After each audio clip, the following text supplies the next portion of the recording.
受到疫情的影响，今年无法度出国去泡温泉，嘛，互国内的温泉饭店抢滚。伫台北市嘛，说享受一个浸温泉的温暖。国内游览和东部甲南部有够热门，总算遇到寒天来啊！即摆又阁是北投浸温泉的大月。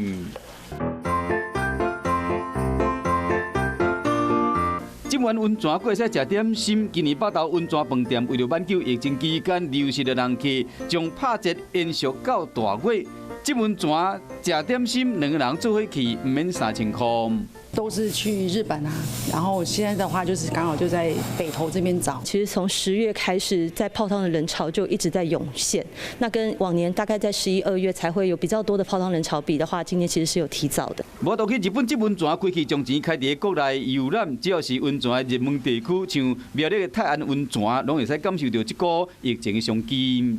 每年这个季节也是草莓生产的季节，我们都会跟大湖的草莓结合，还有采草莓泡温泉。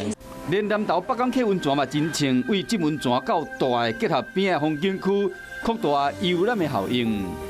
我们目前也都有规划2天1夜，甚至3天2夜的一个深度的一个旅游行程。今年唔那浸温泉的人潮提早出现，估计全世界疫情影响可能会延续到明年。业者更加乐观的估计，浸温泉的热潮会延续到过年后。游长战线希望讲会使弥补今年顶半年流失的人气。